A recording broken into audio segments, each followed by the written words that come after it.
Well, welcome to this first series or first edition of AAPPAC's online conversation series. It's just terrific to have you join us.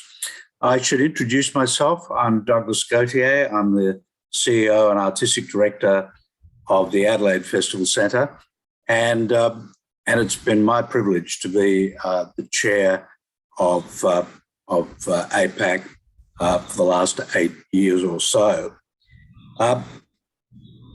We initiated this online talk series in 2020, not long after the pandemic started, with the hope that we would remain connected with colleagues, with members, and with publics and others who are interested, so that we would be, as we always set out to be some 20 years plus ago, a platform for connections across Asia Pacific for networking, sharing, and learning. And I'm glad to say, thanks to all of your help and the great work of the Secretariat, namely Rochelle Tan and Jacqueline Ho, that we've managed just to do just that. So again, my thanks to the Secretariat for all the work that they've put in. And while I'm at it, I should just remind everybody that we will soon be opening registrations for our first AAPPAC live annual conference for some time. We've had to skip it for the last couple of years because of the pandemic, but the folks at the Esplanade are going to host this year in October.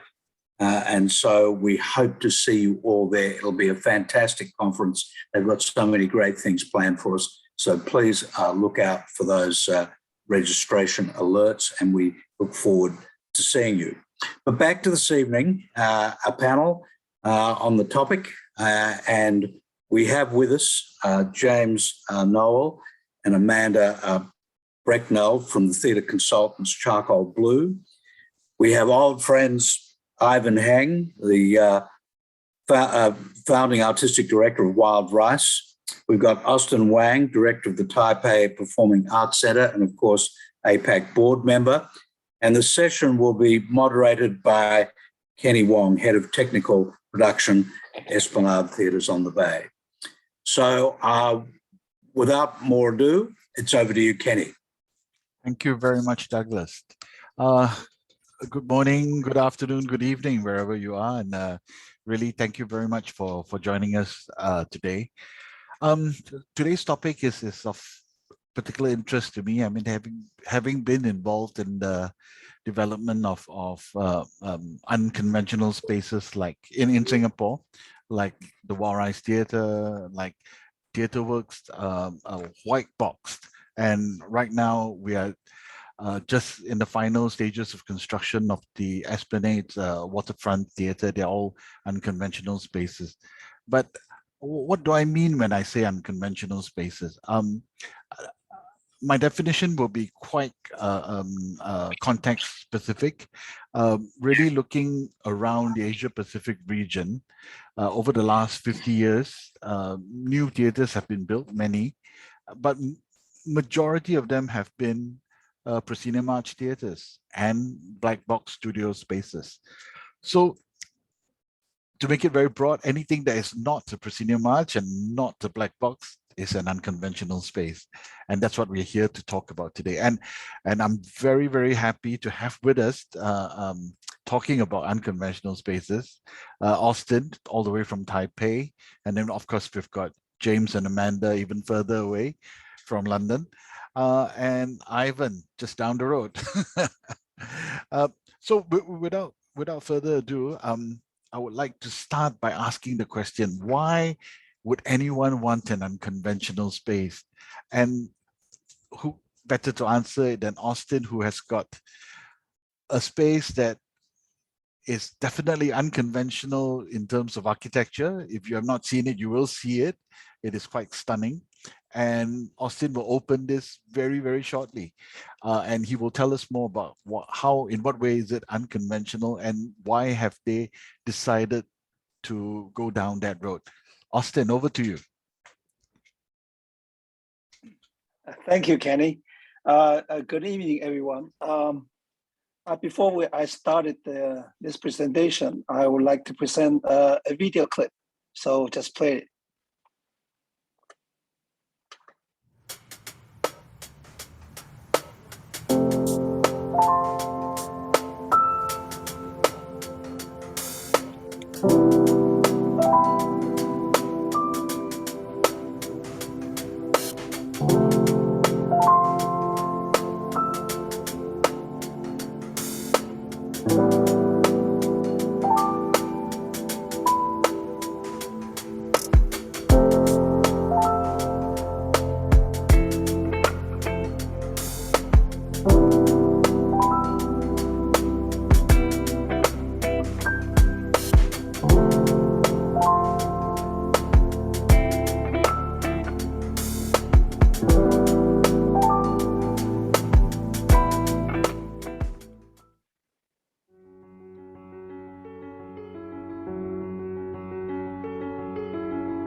All right, thank you. So we should move back to the my presentation. So actually, the theater has been it took 10 years in the making because it's so difficult to build and so unconventional in terms of the theater design nowadays. So as a matter of fact, I just came back from London for international press conference, and I'm right now in my last day of quarantine. So next, as you can see, next slide, please. As you can see, the theater is located right in the dead center of Taipei, which is just across the street is the metro station, and not far from the theater is the biggest night market in Taipei. Next. So the theater is really pretty much about the nowadays the 21st century theater. It's all about flexibility, inclusive, and how to make connection. So next, please. So we have three theaters.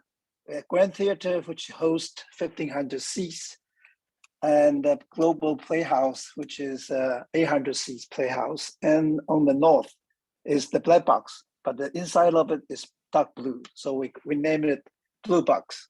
And next. So the Grand Theater is 1,500 seats. The way they arrange the seating is very straightforward with 2 layers, and everyone had the best seat of the house. And next. The Global Playhouse, probably the one and only in the world to have an auditorium shaped like a globe. It can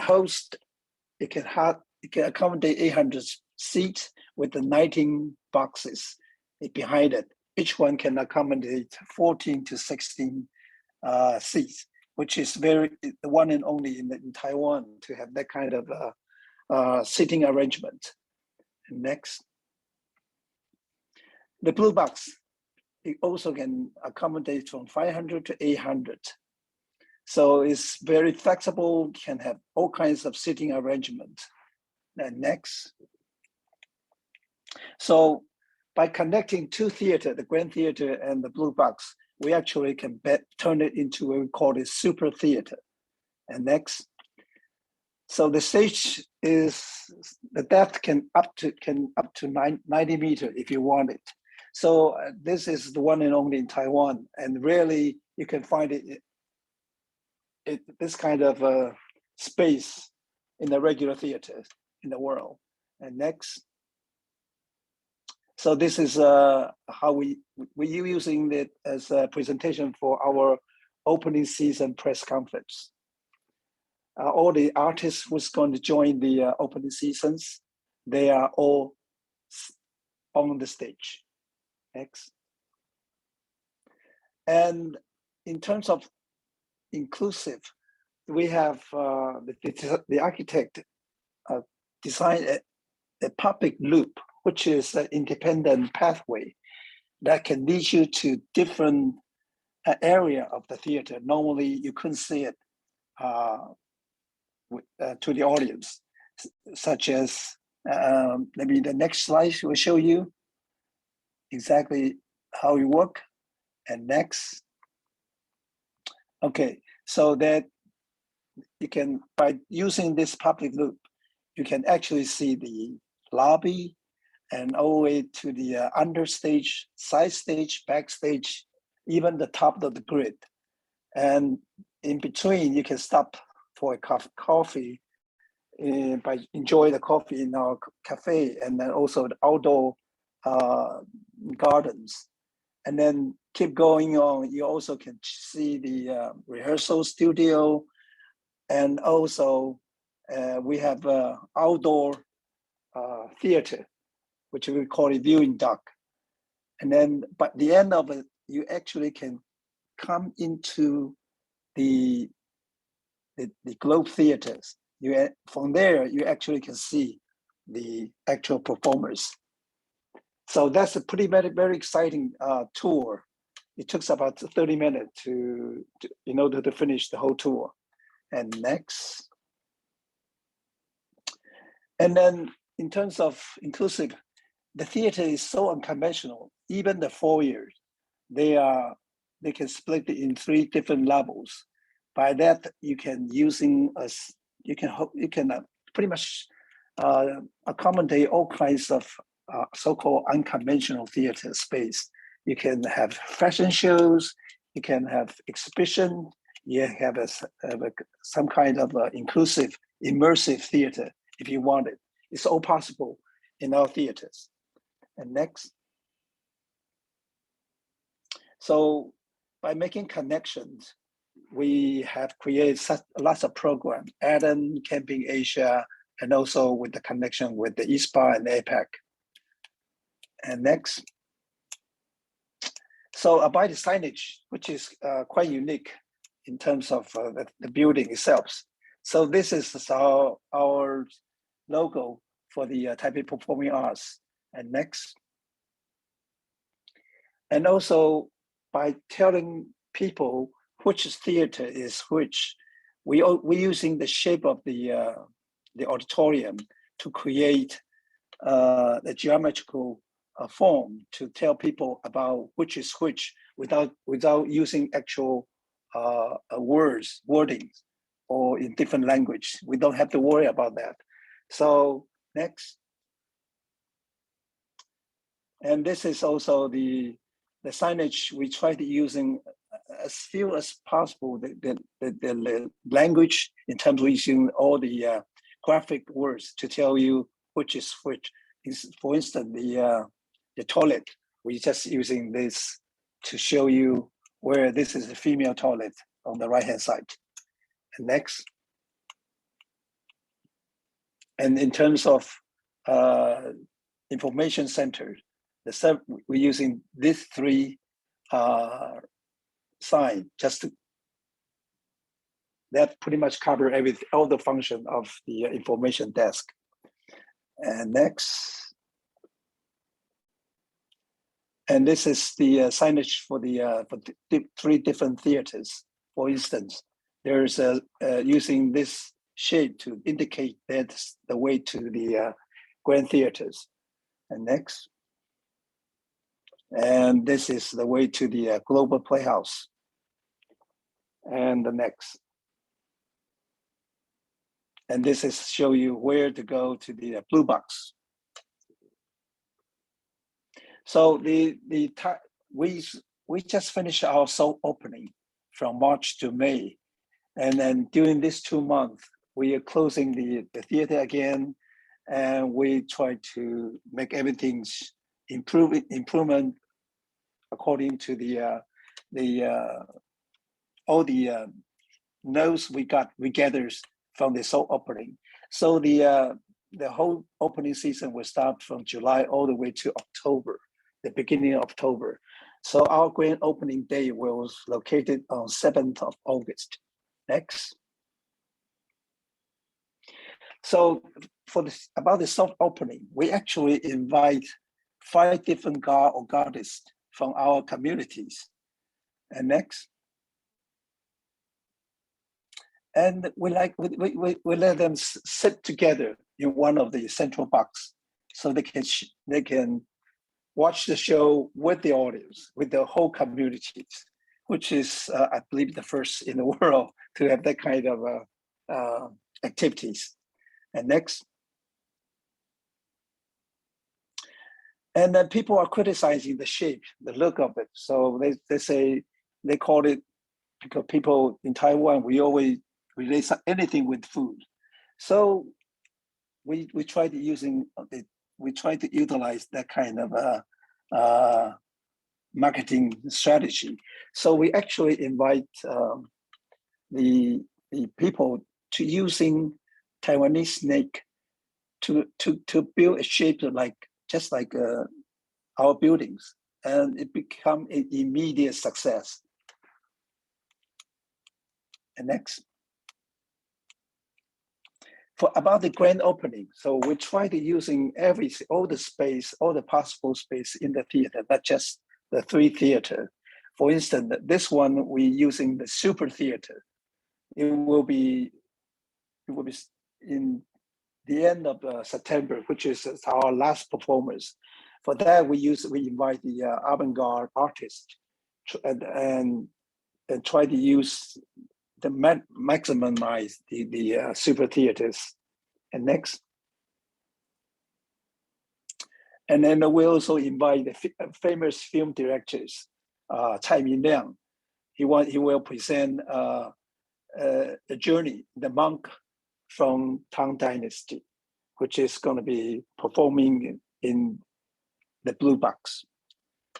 And next, we also have a show which we've been cultivating for almost 3 years, which is it become a trilogy. It involves magic, involves all the different aspect, different field of the young talents. We call it Transhumans Project. And next. And this is something, another thing, because of during the pandemic period, it's quite difficult to invite international artists, but still we try to invite Javier to come up 3 productions. So for instance, this one will be in Blue Box, the other one will be in our rehearsal studio. And next. And with lots of young artists we've been cultivating within this couple of years. This is one of the major prospect artists. He will present a so-called supermarket in our global playhouse. And next. And we also try to connect different artists from different fields. For instance, this one will be work together with the chorus group and as a famous small theater, we call it Shakespeare's Wild Sisters. They will present a show called Mountain Olympics in Chile. And we also have some kind of, we are not just for the, only for the contemporary theater. We also have some performing group from the traditional arts. This is Meanwhile in Grand Theaters. And next. And this is a very famous Aboriginal choreographers. He's going to present a shows, a new dance piece in our Grand Theater. Next. And a very famous Chinese opera singer, Wei Haimin, is going to present 3 shows in a row. And next. And this is another interesting show which also going to present in the Grand Theaters. It's called 1,000 Sound Towards Down. And next. And this is also quite interesting. We combine circus, chorus, and theater all together. It calls Leonardo da Vinci's Notebook. And next. Again, Javier is going to do in our studio, which is located in the backstage of the Global Playhouse, which we can separate. It become independent theater. And next, this is another show, interesting show called Island Bar. It's going to present in our studio. We have 5 studios in the top floor. Each studio is the high clearance 8.5 meters. So it's pretty much can accommodate all kinds of different shows in terms of tryout or presentation. Next. And we also have some online shows. This is a AAPPAC Plus. We're working with Australia. We have online VR work. And next. So with this theater has been finally open, we'll be able to try to utilize all the different spaces, including the ground floor, the top floor, everywhere. So the imagination is unlimited. So we very much want to call it a 21st century theater, because it really can accommodate all kinds of performers in this 21st century. Thank you. Thanks, Austin. It's quite breathtaking, the theater, and I think if any of us get a chance to be in Taipei, we definitely will go visit it. I suppose the next question that this leads to is, once a client decides, okay, I do want to explore building an unconventional space, then what happens next?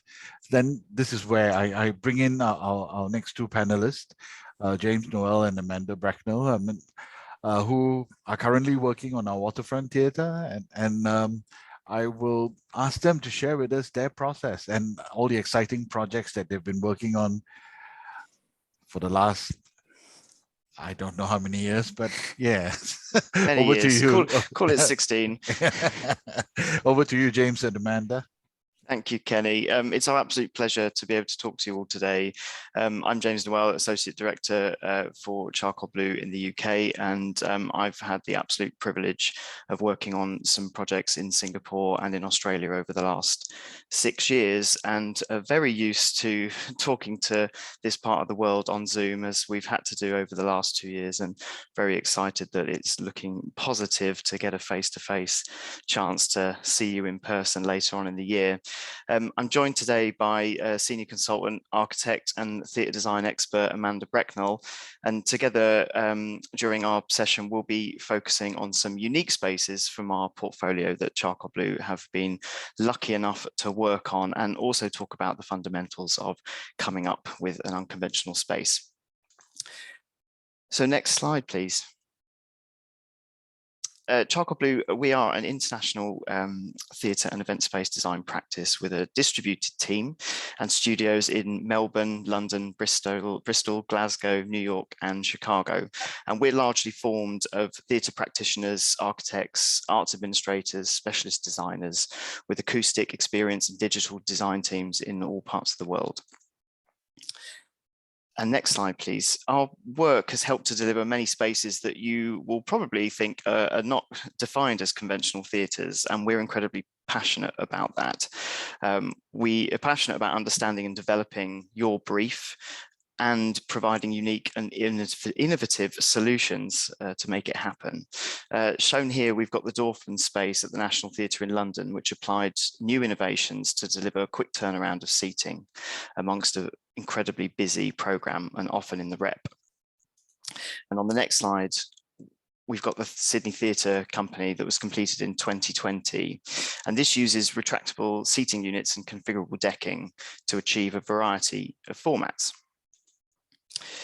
And on the next slide, one of our first projects in the United States, St. Anne's Warehouse, where a tobacco warehouse was converted in Brooklyn into a home for a diverse range of programming, from dance, music, theatre to large-scale arts festivals. And I'm going to hand over now to Amanda to talk about our definitions of unconventional spaces and the process of unwrapping the potential of your new or existing venue. Thanks very much. Thanks, James. Whilst thinking about this topic, we've been really sort of interrogating what unconventional could actually mean.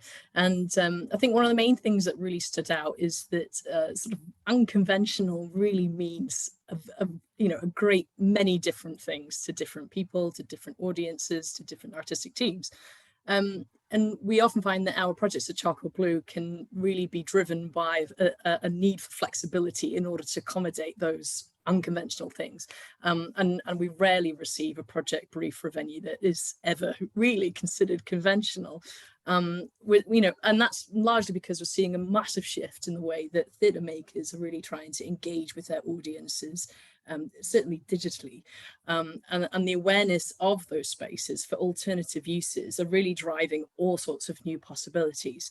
And so when we were sort of thinking about this question, we thought, well, actually, is it less about the architecture and more about the ease to which a sort of theatre maker can really pull out some really interesting spatial concepts, and how far like those spaces could be perhaps more scenically driven or artistically driven, so that actually the architecture almost sort of becomes invisible whilst you're sort of in that space. And so, you know, for that reason, I think we kind of tried to, you know, break it down, and broadly, we've kind of suggested that our belief as an unconventional venue is actually a space that provides the artistic freedom to develop work exactly as intended. Venues that are able to cater to a massively diverse audience type, and those audiences that are often seeking greater and greater levels of direct engagement with performance art. And, you know, as I say, to be able to develop create a space that is scenically or theatrically driven, without any sort of limitation.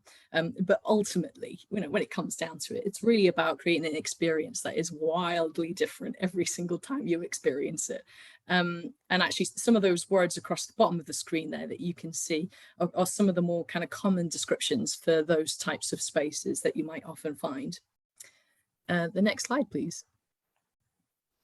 And there's many ways to create unconventional performance spaces, but broadly speaking, here's a few that you could be thinking about just as I'm kind of running through the next series of slides. And so theatre could often be a sort of temporary space that is purpose-built, or, you know, it's potentially quite lightweight or transient, but is usually something that is in position for a really short period of time, and might have a very specific creative piece or audience to perform a connection about it, which makes it quite special and unique in that it's only there for a very short time to deliver a very specific piece. We might also see site-specific interventions, which might temporarily take over an existing space, which isn't actually theatre. You know, we've seen some really unusual pieces in very recent years, you know, such as, I don't know, say a spoken word piece in a factory, or a classical music ensemble performance in a sort of car park, or even gala dinner events in a power plant, which is exactly what's there on the right-hand side at Heng. And what we're sort of calling a flexible venue is broadly describing a sort of purpose-built building or architecture, I suppose, which is permanent in its construction, but is designed in such a way that offers a massive array of technical, scenic and creative options or configurations. And so the next couple of slides are describing some of those temporary sorts of spaces that we might find. I just love this project, actually. This is the Cinerolium that was in London, which was a sort of old gas station, which they sort of put in some temporary sort of curtains to, and built a theatre within that, which I just thought was lovely, this sort of idea. It could be open or closed to the public. And the next slide is describing, again, is some of my sort of favorite theatre practitioners, Punch Drunk, and they often take, you know, masses of inspiration from the spaces that they sort of inhabit and engage with, and these are sort of true, very experiential kinds of theatrical situations where you're literally trying to follow the performers as they run around a warehouse space, or you know, wherever they've sort of decided to put site-specific intervention in place.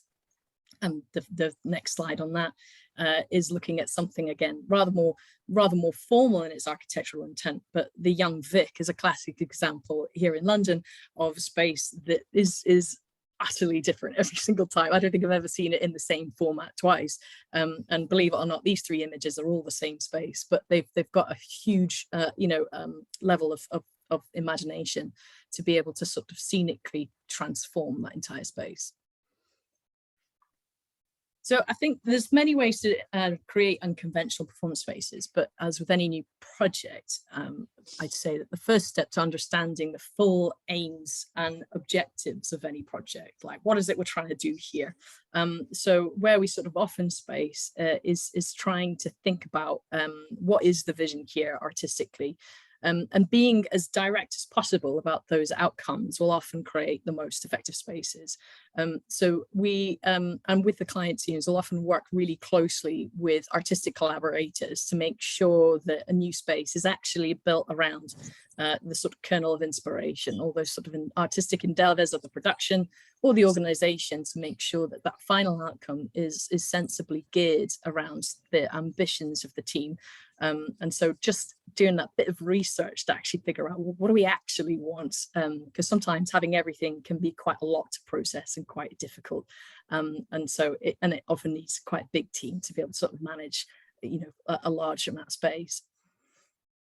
And then we sort of finesse that a bit further. And in order to do that, it's usually about trying to get out and about and see other spaces, really, which is often a lot of fun. And that's where we get a lot of our inspiration from, is having a look around us and seeing what the team may respond to, what they do, or indeed what they don't like about other spaces. And it's a very effective way to try and get to what it is that we need to do quite quickly. And usually pinning down some kind of a likely creative program, along with a sort of idea of how long those you know, each of those performances might be in place. It can really help to sort of focus exactly what the limitations might be, as well as helping to explore what greater possibilities that there might be. And that really goes hand in hand with any sort of possible funding hurdles that might be in there, so that we can actually garner a much more creative response. And ultimately, those then become really useful references, which can really shape the project and well into design and construction stages, and just offer a bit more confidence as a little bit of a touch point, so that, you know, you can kind of keep checking back and saying, we've kind of refined those sort of artistic aspirations. Are we still able to deliver that? And that just helps to keep that process moving and say, yep, we're still doing it and it's still going really great. So it's always a really positive way to do it. And then as part of that, I think more specifically, just have a think about how often that space might need to adapt itself, you know, because each time it adapts, it needs a considerable amount of time and energy to sort of design and rearrange that space every single time you change it around. Consider exactly what kind of changes are being made as well. So, for example, is it just a small adjustment to change an orchestra pit into a 4-stage extension, or is it a full-scale audience reorganization, which, you know, involves moving a configuration from in the round to end stage, or anything like that? And also think about the speed to which that change also needs to happen, and that will help to determine exactly, you know, how much automation, i.e. space and money, a project might actually need, and that will also factor in, you know, who exactly is going to be making those changes. Is there a lot of time and staffing resource in the long run in order to enact those changes once it sort of happens? And so, yeah, I'll pass back to James, who's going to start us off with a series of some awesome precedents that we really love, because they're a bit zany and a bit different for us. So over to you, James. Certainly are. Yes, thank you, Amanda. And also, just to apologise for the many different ways you'll see the word theatre spelt in this presentation. As I mentioned, we work all over the world and take that different spelling. As Amanda says, I'm going to go through a couple of examples of often quite small ideas, actually, but have translated into big interventions within spaces. And a fairly recent project of ours is the yard at Chicago Shakespeare Theatre, which actually we'll demonstrate in a moment during a video. Is a small idea, but with a huge potential, and has really utilised the process that Amanda just highlighted. The Chicago Shakespeare Theatre is housed in a former outdoor venue. And if you know Chicago weather, an outdoor venue for a good part of the year is not particularly useful.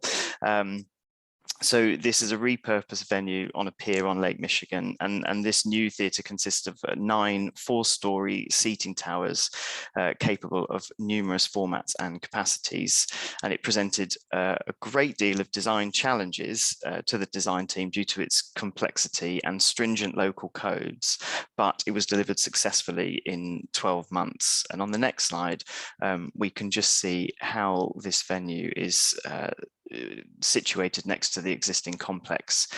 You'll see the yard under the white canopy on the left-hand side, and then the other venues, part of the existing complex, on the right-hand side, and surrounded by that beautiful Lake Michigan. To get a sense of how the venue works and how those original sketches and ideas came together into what we can now see as a tremendous working venue, we'd just like to show you this short video which highlights the concept.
Thank you. Always makes me smile, that one. Sometimes a really small idea can just turn into the most amazing thing.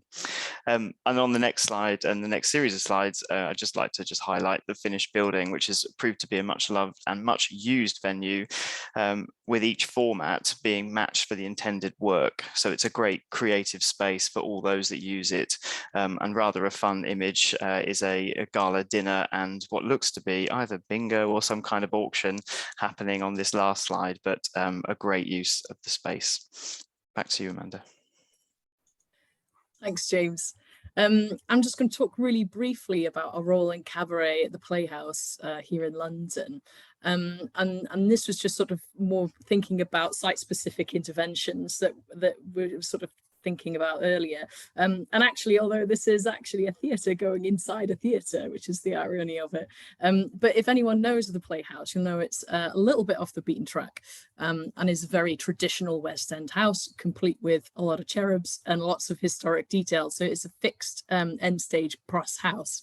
And we were first engaged with the project last year, and part of that work was to help restructure the flow of the entire building. You know, and in order to sort of achieve the artistic intent, that included some extensive redecorative works to actually the back of house spaces as well. And that would allow the audience to circulate into the darker depths of the basement so that you can claim a quick schnapps and watch some interesting characters and a gritty German club. You know, so really this was massively about the scenic elements that really drove this design. And it was all about audience experiences, even as they enter into the foyer before they even hit the auditorium.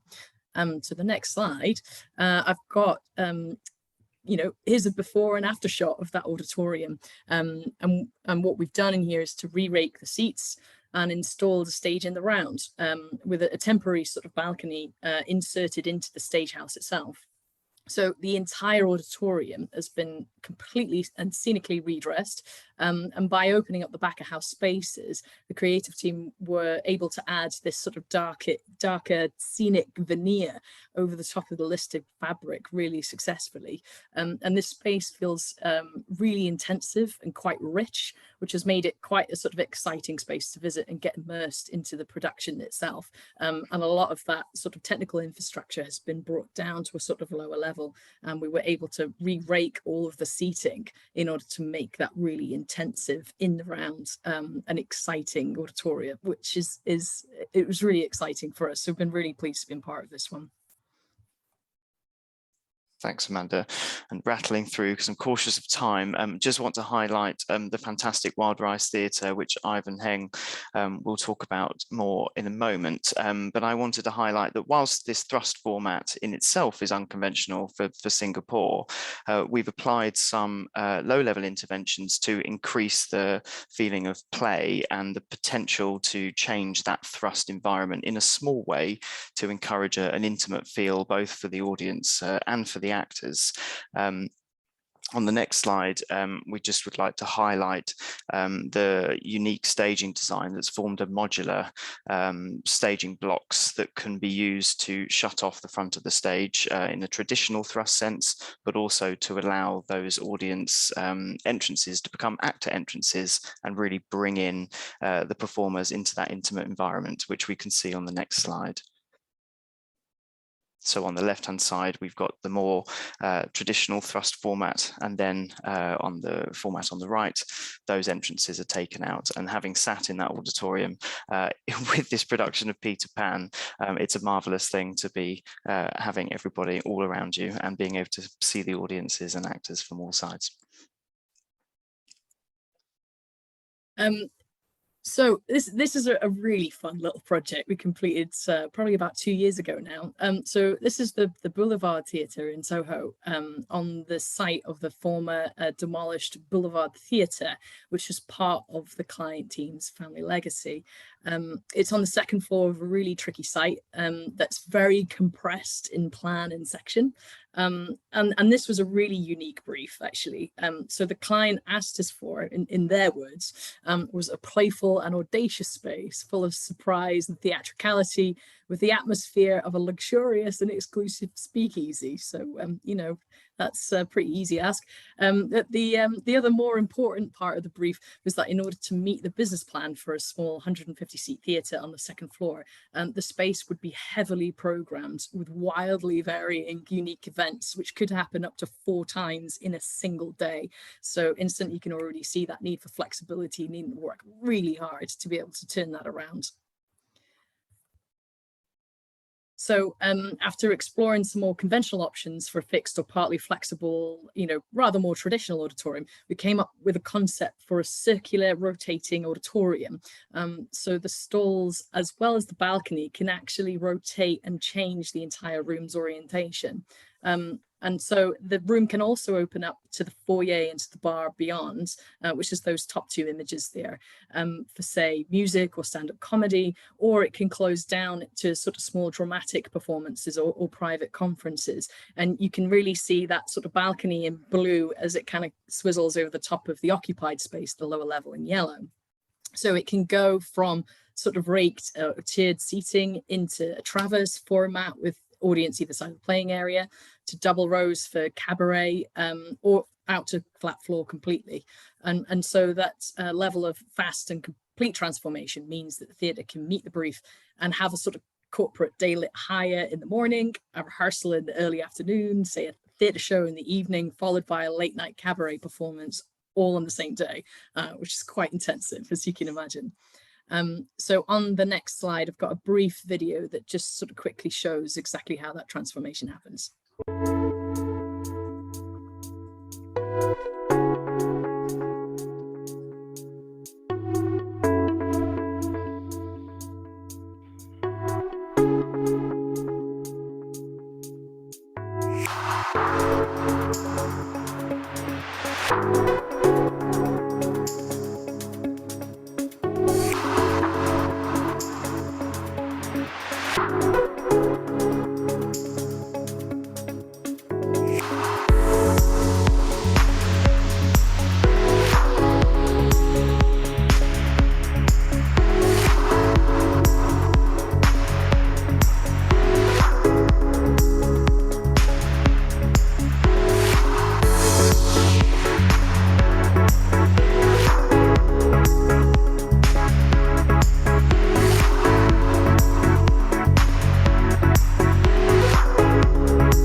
much.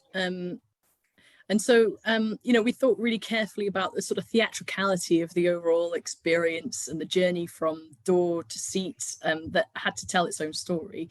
And the other part I didn't mention is that the site has a really interesting story to tell, which was crossed by a sort of formerly quite seedy small back alley, which is surrounded by a lot of ad hoc development of former, let's say, disreputable establishments.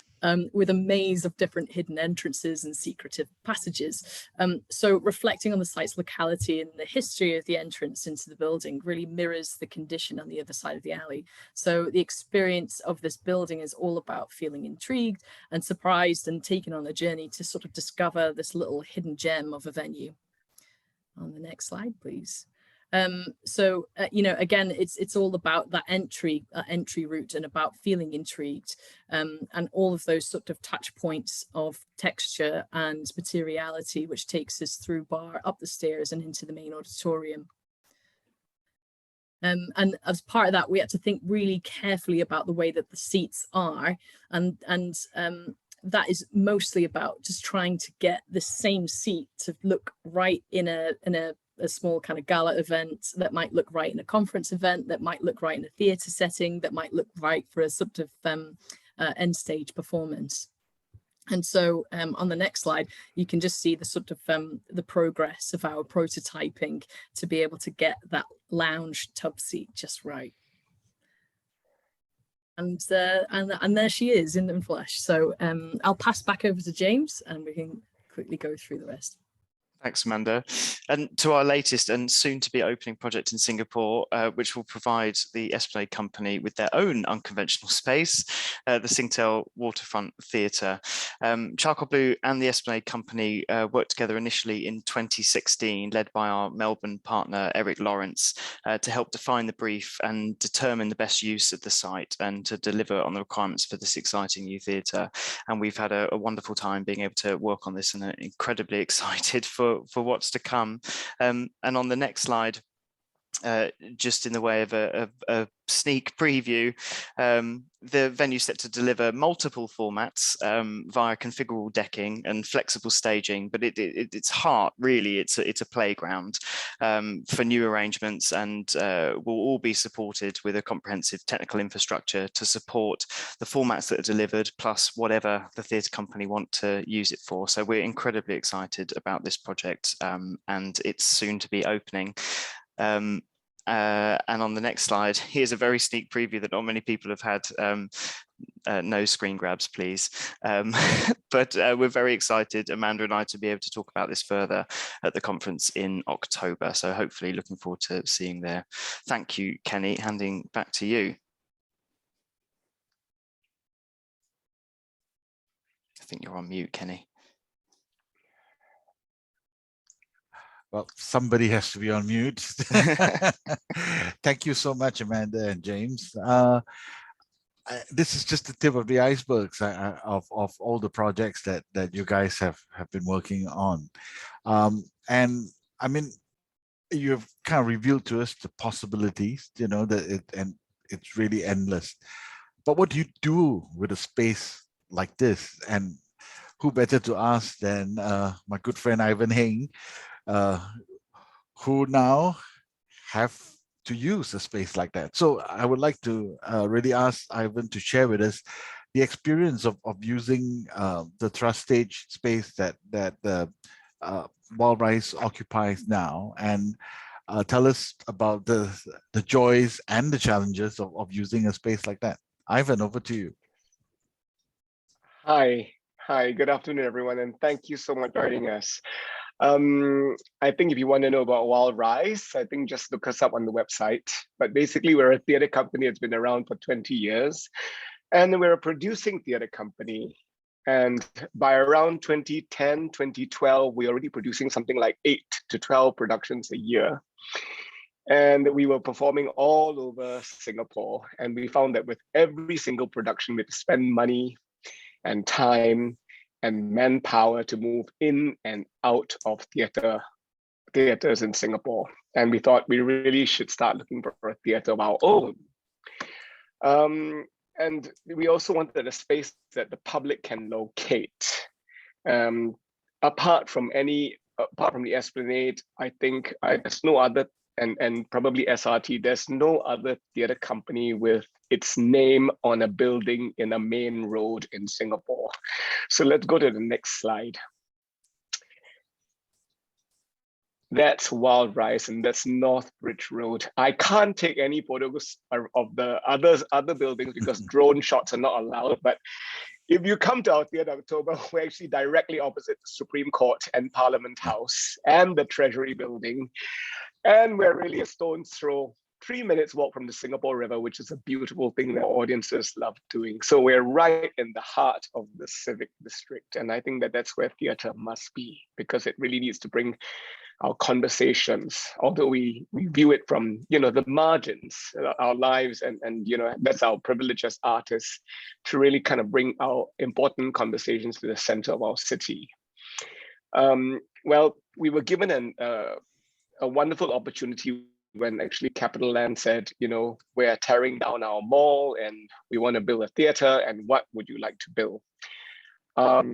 And if you know Singapore again, all of life takes place in the shopping mall because it's too hot to go outside. So that's all of life takes place. And I find that, it really kind of gave our theater a certain kind of sense of prominence and visibility and accessibility also. As for, why I wanted to build a theater, I think a thrust stage, it was because, I had performed on a thrust stage myself as an actor, and I felt how electrifying it was to just be with an audience in that space in Canada and the UK. And of course, I visited the Swan and the Royal Shakespeare Company, and those were really inspiring spaces. And we decided on the thrust, and we had a team. Charcoalblue, Flip Tanner was leading the team at first, and James was also as part of that initial team. And we looked at the examples around us. So next slide. I think we're all familiar with the Western examples of the ancient Greek theater, of the amphitheater. These are all theaters. These are photos taken from our visits. So we traveled the world to try and really understand what this thrust stage meant. The beautiful Globe Theatre, and of course the Swan Theatre, which really made a deep impact on me. Let's go to the next slide. And of course, the thrust stage is not really far from our own imagination, because we look further back than 50 years, as Kenny was talking about. We actually have thrust stage theaters in form of the Chinese Tea House, which of course where Chinese opera takes place, the Mat Yong in Kelantan, or Bangsawan, the No Theatre. Those are the two examples there. And also, of course, the temple dances in Bharatanatyam and Kathakali and so on and so forth. So what are the challenges? Let's move to the next slide. Right? Oh no, well, this is what we built. So let's watch the video together. Give you a sense of the theater. As a performer, no further than 12 meters from the furthest seat up there. And a lot of the time we're just basically within spitting distance of the performer. You can smell me.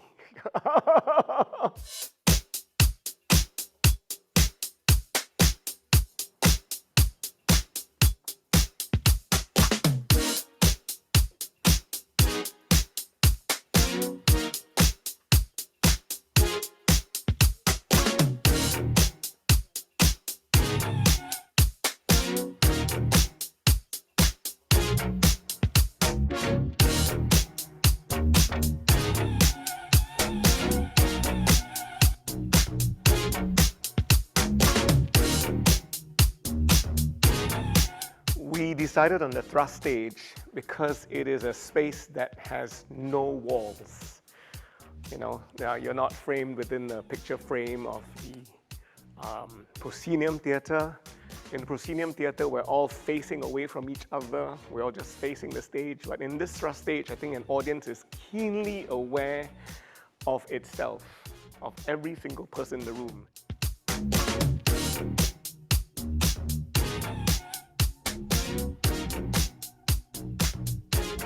It was to bring all the different communities together. And that's what we hope our theatre will do, that it will bring people from all walks of life, of all ages, together to share in an experience. All these corrugated spaces and this wood, which is actually very uneven, these are all surfaces which are acoustically engineered. This room is totally engineered for the human voice, so we do not need amplification. We need very little voice enhancement, so that if you hear like, hey, and you can actually whisper in this space and you'll be heard all the way up there.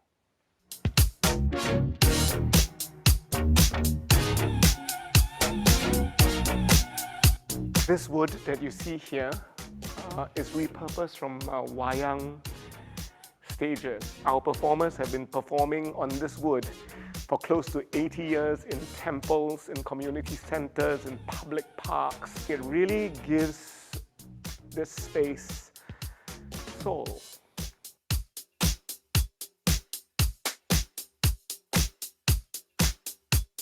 These seats have been custom designed for our theatre. They are specifically angled and positioned so that every single seat has a perfect view of the theatre. And I just can imagine, can't wait for an audience to come in here, because you can imagine the whole audience sitting. And you can see every face in this room. It's a very, very electrifying, very communal, very intimate, very human space.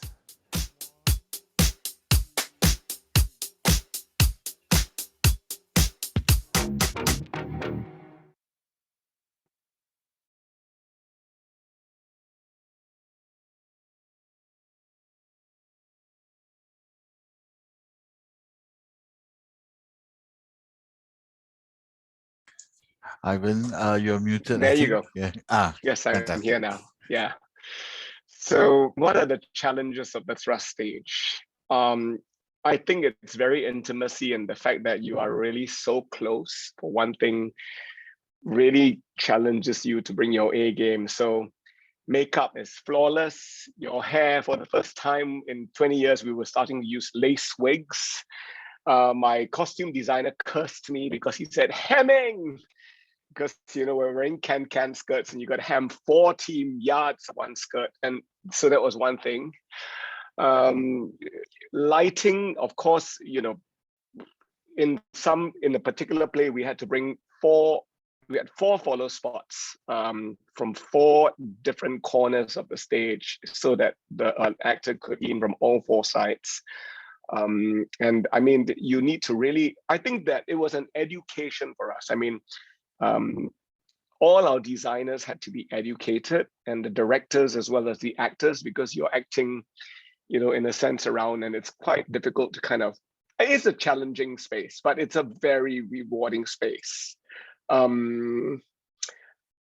think that in terms of sound, we've had it's an amazingly acoustic space. I mean, actually, said to be the best chamber space in Singapore at the time, at this present moment. So, we've had chamber operas in there, and we've also had chamber orchestras perform in there, and it's quite a sought after venue now for that.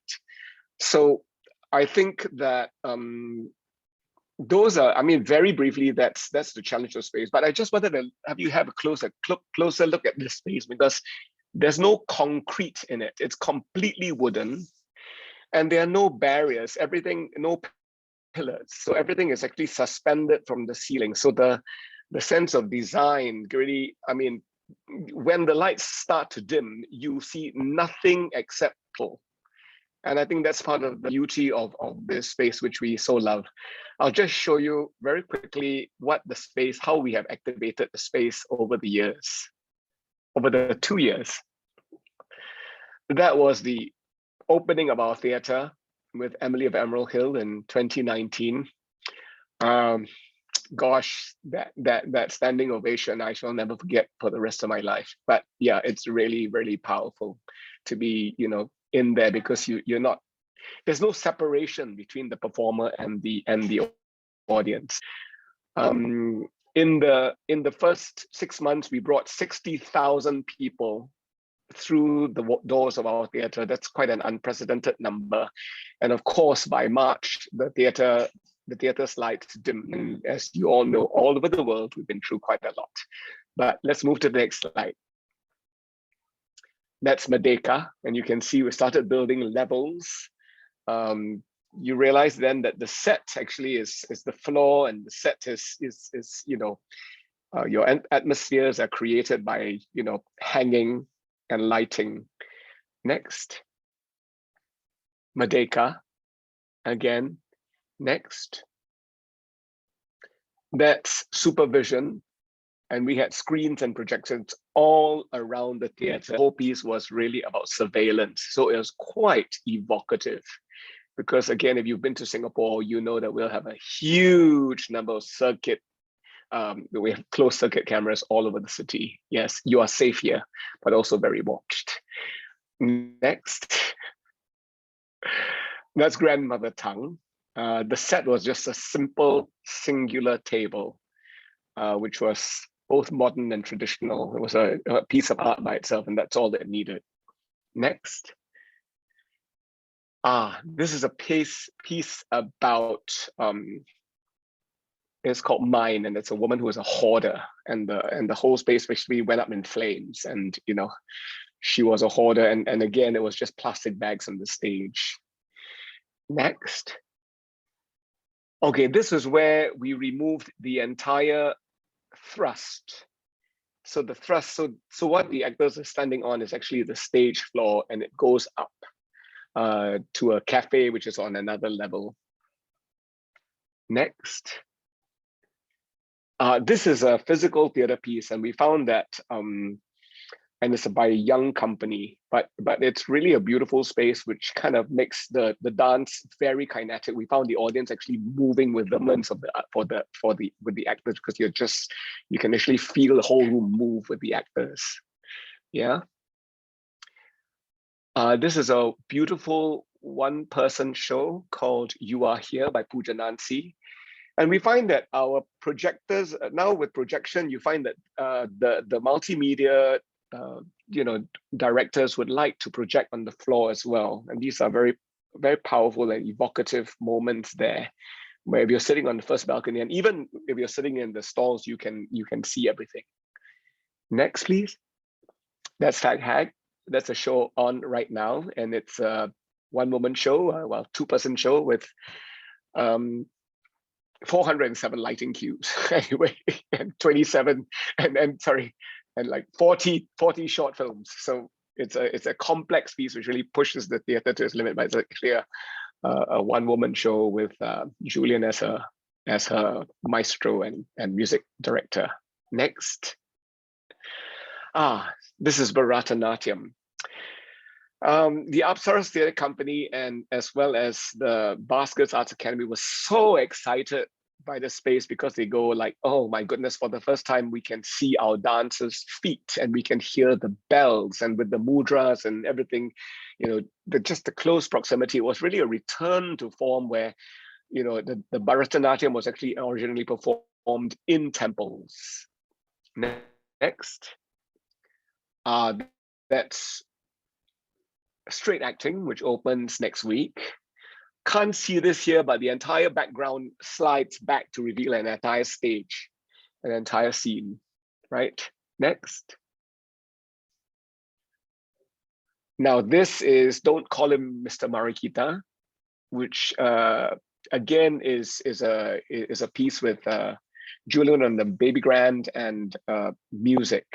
I think that, yeah, so the challenge with sound is that you really need, if it's amplified at all, you need to carefully place your speakers, because the performers are actually not separated like in the proscenium space. One of the challenges is that your performers are actually standing in front of the speakers, and you really need to calibrate the way your sound is projected, and it takes time. So give yourself time. Next, Peter Pan.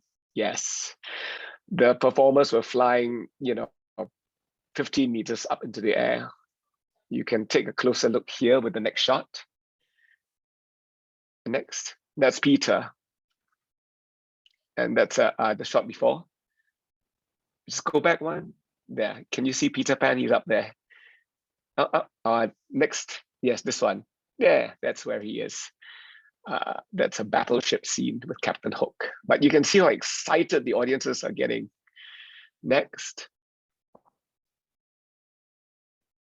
The Amazing Celestial Race, our show for families, because we couldn't do a Christmas show. Next. Dragon dances have been banned in Singapore for the past 2 years. So this is the first live dragon dance in Singapore. So, you know, there was no dragon dance for Chinese New Year. So this was the only dragon dance for 2 years running. People went wild. Next. Momotaro and the Magnificent Peach. Again, a musical with just 5 actors playing 40 characters. That's the challenge pandemic, multiple roles, limited cast. Next. The importance of being earnest. We found ourselves building levels. And then the next shot will give you an impression of how close the audience. Oh no, okay, that's it. Sorry, I think I took out that shot. Yeah, but you can see, you know, the stage actually being transformed in many, many different ways. That's a kind of, the back wall is actually just mirrors, yeah. Next. And that's Tartuffe, which was actually the first show just in February where we were allowed to play to a full house after 2 years. And as you can see, it's all wigs and, you know, cans and yeah, it's a huge challenge for the performers. In this next shot, you will see a better shot of the theater. Yeah, that's what the set and everything in place looks like. We have the bombs in place, and this is what it feels like again to be in that space. I think that, you know, in a normal proscenium space, you know, when we were allowed only 90 people in the theater, I mean, in the pandemic, it was really amazing for audiences to be able to see each other, because in a proscenium space, you can, you know, get your ticket online, walk straight into your seat, watch the show, and then clap, and then leave the theater without knowing who else came to the theater. So, you know, in creating this sense, I think the theater was a real gift to the community, and also for, you know, we managed to do 22 shows throughout the pandemic, which is quite amazing, because while people were pivoting online, we felt it was really important to pivot live. And yeah, so thank you very much to, you know, everyone. I mean, here, even James and Charcoalblue and Kenny and the team of people. I think this is a gift to Singapore. Thank you. Thank you so much, Ivan, for sharing that and sharing with us the possibilities within a space like yours. Yeah. Thank you so much to our panelists. Right now, we have an opportunity to open it to the floor. I would invite people to actually turn on your camera and ask your questions. But if you're a bit shy, you want to put it in the chat box, that's fine as well. I've got a question here from Isis, who is just literally a few tables away from me. She's asking, this question is for Amanda and James. Working across different countries and culture, what do you find the most challenging in designing unconventional spaces? Yeah, that's a great question, and we've had to learn a lot about that.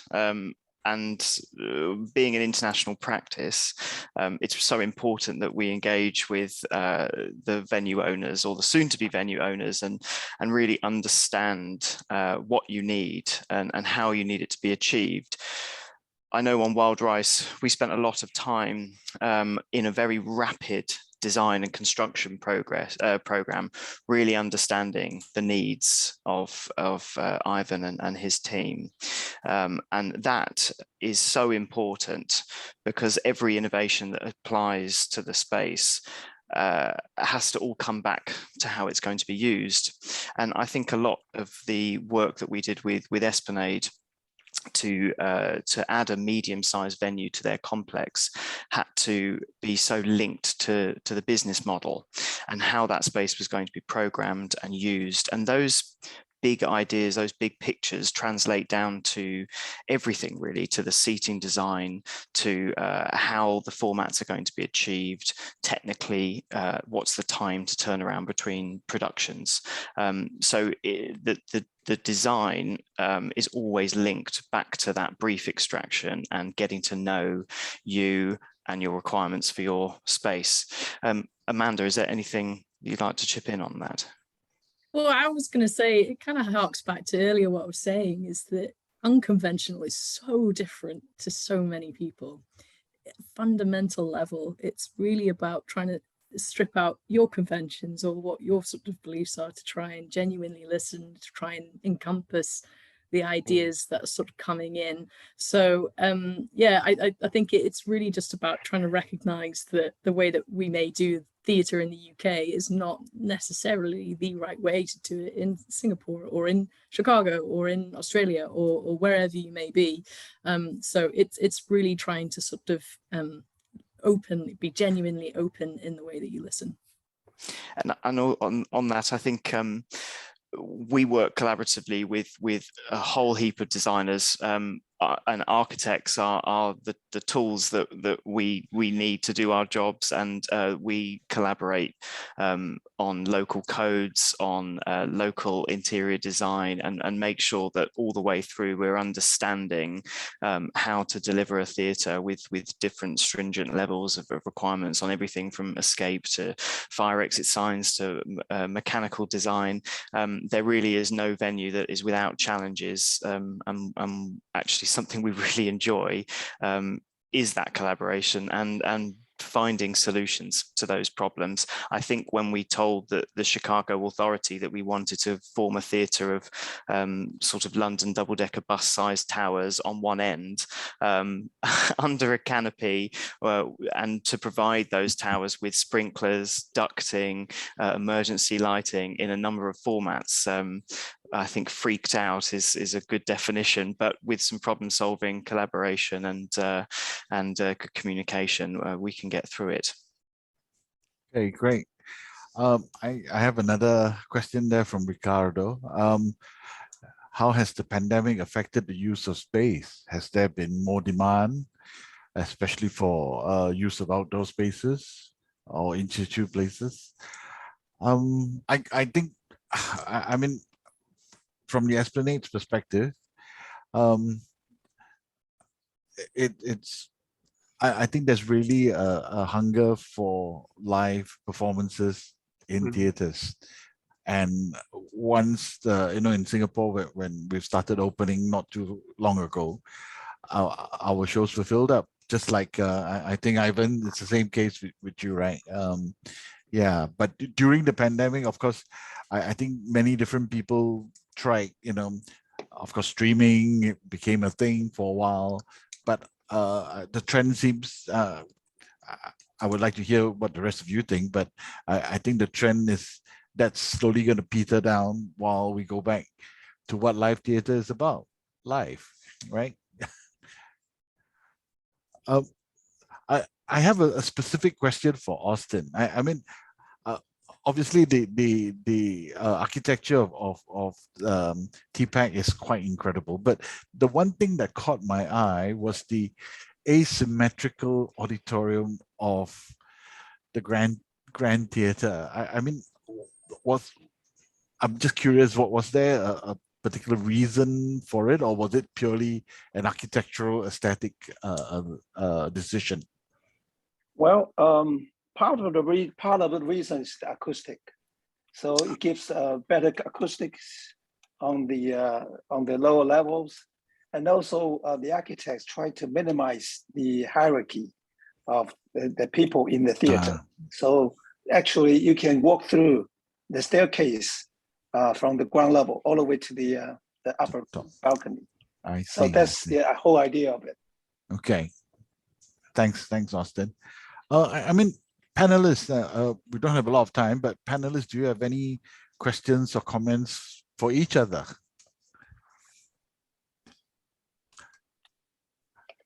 I actually have a go ahead. question for Austin, and again, I'm really intrigued by the sort of the size of that stage you had. It was a good 90 meters deep or so, did you say? Yes. How do you sort of envisage of trying to sort of get people around that space? What are your, are there any particular productions you could see going in there really well? And how might you use that? Well, we're actually going to use him twice during the opening seasons. One will be in the opening date, which is 7th of August. On the other hand of the Grand Theater, we're going to have a full orchestra performance. On the other hand, then in the blue box will be the monk in the Tang Dynasty. And by the end of performings, we're going to open up the space. So people can, from both ends, they can see what's going on the other sides. Oh. And then for the ending of our season, we're going to have using that kind of space with audience sitting on both ends, and they're going to see part of the shows through their angles, and then finally we'll open up the stage again. So, but there's still endless possibility in terms of using the space. So because it's up to the artists for imagination. And I'm lucky I'll be able to see the Punch Drunk and the Cabaret from my London trip, which is amazing. That the way they're using the space, the build space. I actually sit on the theater, on the stage side of the Cabaret, and now try to figure out what's the original space will be look like, which is amazing that you created. I'm actually excited, so excited to see this super theater. I'd love to see something there. I'd love to come and direct something there. But I think that's life. Chance are we gonna have that? Yeah, in the future. Yes. I think that's life, right? I mean, so sometimes when people buy a ticket for the stage theater, they see it from the side, and they see quite a different show. From the people who are sitting in front or even the other side. And I think that's like life, right? I mean, you're given a ticket and you see life from one angle, and hopefully you talk to other people from other angles. So hopefully we are born again to see life again from a different angle and learn something or two. How true, how true. I mean, time has actually gone past very quickly. So I mean, what I would really like is invite everybody to come back to the Esplanade in when we have our AAPPAC conference. Yeah, and with that, actually, I would like to hand it over back to Douglas, who will kind of give us his closing remarks. But I really do want to thank all our panelists and thank everybody for joining us for this conversation, and see you in Esplanade soon. Okay. Yeah. Back to you, Douglas. Thank you, Kenny. I hope you can see me. Maybe, maybe not. But anyway, look, I'd like to also thank the panelists. What a fantastic discussion, and what a great shot in the arm of optimism when you look at the possibility for spaces and the collaboration between creative folks in your practice, whether it be architects or builders or technicians, and creative people, who are going to use it. And that, I think, is so true. I mean, our own experience in redeveloping a theatre here over the last couple of years, no question, when there is a real opportunity for creatives to talk together and come up with solutions, then we get something that works for the artists and works for the public. And that's so gratifying to hear what you've been able to achieve. And I think it's true. Singapore, we want to come and see not only the new theatre at the Esplanade, but also your theatre, Ivan. And all of us, of course, Austin, want to come and see your theatre as well. So thanks to everyone. Thanks particularly to the panelists and to Kenny, such a great job. Let me once again thank the Secretariat for the great job that they do for APAC. Keep an eye out for future online discussions. And if you've got any ideas about what you want us to discuss, whether it be in marketing or technical or sponsorship or whatever it is, do let the Secretariat know so that we can start to include that. So thank you, everybody. Really appreciate your being with us this evening or this afternoon, wherever you are. And we hope to see you soon. And we definitely hope to see you in Singapore. So goodbye for now.